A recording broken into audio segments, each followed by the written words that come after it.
ಸಕ್ಕರೆ ನಾಡು ಮಂಡ್ಯದಲ್ಲಿ ಕೇಸರಿ ಕ್ರಾಂತಿ ಅರ್ಥಾತ್ ಮಂಡ್ಯ ಜಿಲ್ಲೆಯ ಶ್ರೀರಂಗಪಟ್ಟಣ ತಾಲೂಕಿನಲ್ಲಿ ಹನುಮ ಸಂಕೀರ್ತನ ಯಾತ್ರೆಯನ್ನು ಹಮ್ಮಿಕೊಳ್ಳಲಾಗಿದೆ. ಸಂಕೀರ್ತನ ಯಾತ್ರೆಯಲ್ಲಿ ಸಾವಿರಾರು ಹನುಮ ಭಕ್ತರು ಭಾಗಿಯಾಗಿದ್ದಾರೆ. ಹನುಮ ಪಾದದ ಮೇಲಾಣೆ ಮಂದಿರದಲ್ಲಿಯೇ ಕಟ್ಟುತ್ತೇವೆ ಅಂತ ಹೇಳಿ ಘೋಷಣೆಯನ್ನು ಕೂಗಿದ್ದಾರೆ. ಘೋಷಣೆ ಮೊಳಗಿಸ್ತಾ ಇದ್ದಾರೆ ಹಿಂದೂ ಕಾರ್ಯಕರ್ತರು. ಕೆಲವೇ ಹೊತ್ತಿನಲ್ಲಿ ಸಂಕೀರ್ತನ ಯಾತ್ರೆ ಆರಂಭ ಆಗುತ್ತೆ. ಹನುಮ ಪಾದದ ಮೇಲಾಣೆ ಮಂದಿರವನ್ನ ಕಟ್ಟೇ ಕಟ್ಟುತ್ತೇವೆ ಅನ್ನುವಂತಹ ಘೋಷಣೆ. ಶ್ರೀರಂಗಪಟ್ಟಣದ ಜಾಮಿಯಾ ಮಸೀದಿ ಏನಿದೆ ಅದು ವಿವಾದದ ಕೇಂದ್ರ ಬಿಂದು. ಹೈಕೋರ್ಟ್ನ ಮೆಟ್ಟಿಲು ಕೂಡ ಏರಿದೆ. ಜಾಮಿಯಾ ಮಸೀದಿಯ ಜಾಗದಲ್ಲಿ ಆಂಜನೇಯ ಸ್ವಾಮಿಯ ದೇವಸ್ಥಾನ ಇತ್ತು.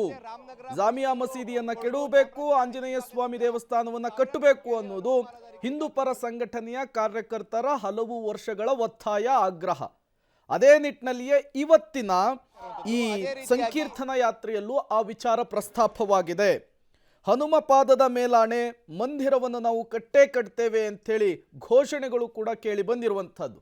ನೀವು ಕೂಡ ಶ್ರೀರಂಗಪಟ್ಟಣದ ಹನುಮ ಸಂಕೀರ್ತನ ಯಾತ್ರೆಯ ವಿಜುವಲ್ಸ್ ಅನ್ನು ಗಮನಿಸ್ತಾ ಇದ್ದೀರಿ. ಶ್ರೀರಂಗಪಟ್ಟಣಕ್ಕೆ ಶ್ರೀರಂಗಪಟ್ಟಣವೇ ಇವತ್ತು ಸಂಪೂರ್ಣವಾಗಿ ಕೇಸರಿಮಯವಾಗಿದೆ. ಎಲ್ಲಿ ಕಣ್ಣು ಹಾಯಿಸಿದ್ರೂ ಕೂಡ ಭಗವಾನ್ ಧ್ವಜಗಳೇ ಕಾಣಿಸ್ತಾ ಇದೆ. ಸಂಪೂರ್ಣವಾಗಿ ಕೇಸರಿ ಕಹಳೆಯನ್ನು ಮೊಳಗಿಸಿದ್ದಾರೆ ಹಿಂದೂ ಪರ ಸಂಘಟನೆಯ ಕಾರ್ಯಕರ್ತರು, ಜೊತೆಗೆ ಸ್ಥಳೀಯರು.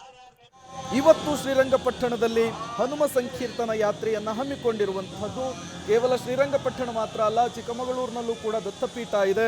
ಅದರ ಜೊತೆಗೇನೆ ಹಲವು ಕಡೆಗಳಲ್ಲಿ ಅಂಜನಾದ್ರಿಯಲ್ಲಿ ಹನುಮಾಮಾಲ ವಿಸರ್ಜನಾ ಕಾರ್ಯಕ್ರಮ ಇರುವಂತಹದ್ದು. ಇವತ್ತು ಹನುಮ ಪಾದದ ಮೇಲಾಣೆ ಮಂದಿರವನ್ನು ನಾವು ಕಟ್ಟೇ ಕಟ್ತೇವೆ ಅನ್ನುವಂತಹ ಘೋಷಣೆಯನ್ನ ಕೂಗಿದ್ದಾರೆ ಹಿಂದೂ ಪರ ಸಂಘಟನೆಯ ಕಾರ್ಯಕರ್ತರು.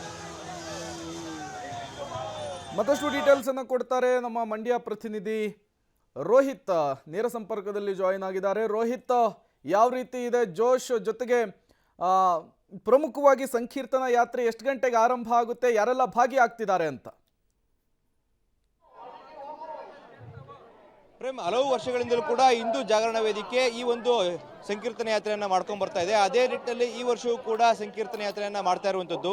ನಾನಿದೀಗ ನಿಮಿಷಾಂಬ ದೇವಸ್ಥಾನದ ಬಳಿ ಇದ್ದೀನಿ. ಈಗಾಗಲೇ ಸಭಾ ಕಾರ್ಯಕ್ರಮ ಪ್ರಾರಂಭವಾಗಿದೆ. ಇಲ್ಲಿ ಹಿಂದೂ ಸಮಾಜದ ಮುಖಂಡರಾದಂಥ ಕಲ್ಲಡ್ಕ ಪ್ರಭಾಕರ್ ಅವರು ಈಗಾಗಲೇ ಭಾಷಣವನ್ನು ಆರಂಭಿಸಿರುವಂಥದ್ದು.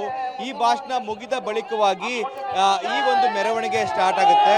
ಮೆರವಣಿಗೆಯಲ್ಲಿ ಸಾವಿರಾರು ಸಂಖ್ಯೆಯಲ್ಲಿ ಹನುಮ ಮಾಲಾಧಾರಿಗಳು ಭಾಗಿಯಾಗುವಂಥದ್ದು. ಅಂದ್ರೆ ಜಾಮಿಯಾ ಮಸೀದಿ ಏನಿದೆ ಆ ಮಸೀದಿ ಹಿಂದೆ ಮೂಡಲ ಬಾಗಿಲು ಆಂಜನೇಯ ಸ್ವಾಮಿ ದೇವಸ್ಥಾನವಾಗಿತ್ತು. ಆ ನಿಟ್ಟಿನಲ್ಲಿ ಆ ಒಂದು ಸ್ಥಳದಲ್ಲಿ ಮತ್ತೆ ಆಂಜನೇಯ ಸ್ವಾಮಿ ದೇವಸ್ಥಾನವನ್ನ ಮರುಸ್ಥಾಪನೆ ಮಾಡಬೇಕು ಅನ್ನೋ ನಿಟ್ಟಿನಲ್ಲಿ ಹಲವು ವರ್ಷಗಳಿಂದ ಈ ಒಂದು ಸಂಕೀರ್ತನ ಯಾತ್ರೆಯನ್ನ ಮಾಡ್ಕೊಂಡು ಬರ್ತಾ ಇದೆ. ಅದೇ ರೀತಿಯಾಗಿ ಈ ವರ್ಷವೂ ಸಹ ಈ ಒಂದು ಸಂಕೀರ್ತನ ಯಾತ್ರೆಯನ್ನ ಮಾಡಲಾಗ್ತಾ ಇರುವಂತದ್ದು.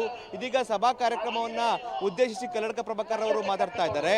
ಸಭಾ ಕಾರ್ಯಕ್ರಮ ಮುಗಿದ ಬಳಿಕವಾಗಿ ಇಲ್ಲಿಂದ ನೇರವಾಗಿ ಸಂಕೀರ್ತನ ಯಾತ್ರೆ ಆರಂಭವಾಗುತ್ತೆ. ಸುಮಾರು 3 ಕಿಲೋಮೀಟರ್ ವ್ಯಾಪ್ತಿಯಲ್ಲಿ ಈ ಒಂದು ಸಂಕೀರ್ತನ ಯಾತ್ರೆ ಆರಂಭವಾಗುವಂಥದ್ದು. ಸರಿಸುಮಾರು ಮಧ್ಯಾಹ್ನ ಸಂಜೆ 3 ರಿಂದ 4 ಗಂಟೆವರೆಗೂ ಕೂಡ ಈ ಒಂದು ಮೆರವಣಿಗೆ ನಡೆಯುವಂತಹ ಸಾಧ್ಯತೆ ಕೂಡ ದಟ್ಟವಾಗಿ ಕಾಣ್ತಾ ಇರುವಂತದ್ದು.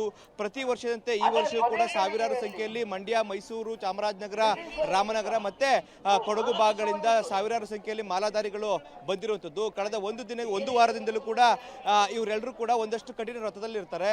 ಇವತ್ತು ಈ ಒಂದು ಸಂಕೀರ್ತನ ಯಾತ್ರೆಯಲ್ಲಿ ಭಾಗಿಯಾಗಿ ಬಳಿಕವಾಗಿ ಮಾಲೆಯನ್ನ ವಿಸರ್ಜನೆ ಮಾಡ್ತಾರೆ. ಅಲ್ಲಿಗೆ ನಾವು ಈ ಒಂದು ಏನು ವಿವಾದ ಸ್ಥಳ ಅಂತ ಏನು ಕರಿತಾ ಇದೀವಿ ಶ್ರೀರಂಗಪಟ್ಟಣದಲ್ಲಿ, ಅಲ್ಲಿ ಹನುಮನ ಮಂದಿರವನ್ನ ಕಟ್ಟಲೇಬೇಕು ಅನ್ನೋ ನಿಟ್ಟಿನಲ್ಲಿ ಆಗ್ರಹವನ್ನ ವ್ಯಕ್ತಪಡಿಸುತ್ತಿದ್ದಾರೆ. ಒಟ್ಟಾರೆ ಹೇಳಿದ್ರೆ ಪ್ರತಿ ವರ್ಷದಂತೆ ಈ ವರ್ಷವೂ ಕೂಡ ಏನು ಸಂಕೀರ್ತನ ಯಾತ್ರೆ ಶ್ರೀರಂಗಪಟ್ಟಣದಲ್ಲಿ ಜೋರಾಗಿ ನಡೀತಾ ಇರುವಂತದ್ದು. ಎಲ್ಲಾ ಕಡೆ ಕೇಸರಿಯಿಂದ ಕಂಗೊಳಿಸ್ತಾ ಇದೆ. ಇನ್ನೊಂದು ಕಡೆ ಯಾವುದೇ ರೀತಿಯಾದಂತಹ ಅಹಿತಕರ ಘಟನೆಗಳು ಜರುಗಬಾರದು ಅಂತೇಳಿ ಕೂಡ ಶ್ರೀರಂಗಪಟ್ಟಣಾದ್ಯಂತಲೂ ಕೂಡ ಪೊಲೀಸರು ಕಣ್ಗಾವಲನ್ನ ಹಾಕಿರುವಂತದ್ದು. ಪ್ರೇಮ್, ಥ್ಯಾಂಕ್ ಯು ರೋಹಿತ್ ತಮ್ಮೆಲ್ಲ ಮಾಹಿತಿಗಾಗಿ. ಪೂಜ್ಯರು, ಸಂಘಟನಾ ಮುಖ್ಯಸ್ಥರು